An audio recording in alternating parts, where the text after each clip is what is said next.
বিহার বিধানসভা নির্বাচনে এনডিএর বিপুল জয়ের পর মালদায় দলের সাংগঠনিক বৈঠকে যোগ দিয়ে রাজ্যের শাসক দল তৃণমূল কংগ্রেসকে তীব্র আক্রমণ করলেন বালুরঘাটের বিজেপি সাংসদ তথা দলের প্রাক্তন রাজ্য সভাপতি সুকান্ত মজুমদার। তিনি দাবি করেন, ক্ষমতায় এলে বিজেপি শুধু বাংলার মহিলাদের বা লক্ষ্মীদের কথাই ভাববে না, পুরুষদের বা নারায়ণদের জন্য কর্মসংস্থানের ব্যবস্থা করবে। সুকান্ত মজুমদার বলেন, দেখুন, বাংলার মা বোনেদেরকে আমরা আশ্বস্ত করতে চাই যে ভারতীয় জনতা পার্টি, মমতা বন্দ্যোপাধ্যায় এখন ভারতীয় জনতা পার্টির ভয়ে ওনার যিনি অর্থ সচিব আছে তাকে বলেছেন যে আমি 1000 টাকা করে বাড়াতে চাই লক্ষ্মীর ভাণ্ডার। পারা যাবে কি?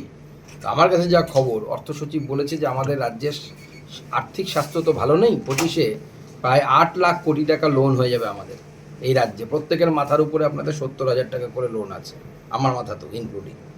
তো এই 8 লাখ কোটি টাকা লোন নিয়ে লক্ষ্মীর ভাণ্ডার অত বাড়ানো সম্ভব নয়, তবে কিছুটা বাড়ানো হবে। আমি আজকে বিজেপির একজন সাধারণ কর্মী হিসেবে আপনাদের মাধ্যমে রাজ্যের মহিলাদেরকে আশ্বস্ত করছি যে 50 টাকা বেশি হলেও তৃণমূল যা ঘোষণা করবে তার থেকে বেশি আমরা অন্নপূর্ণা ভাণ্ডারে দেব মহিলাদেরকে। শুধু তাই নয়, শুধু তো লক্ষ্মীর ভাণ্ডার দিলে হবে না, লক্ষ্মীর সাথে যেন নারায়ণ থাকতে পারে তারও তো ব্যবস্থা করতে হবে। আমাদের পশ্চিমবঙ্গের সমস্ত লক্ষ্মীদেরকে তো মুখ্যমন্ত্রী নারায়ণ ছাড়া করে দিয়েছে।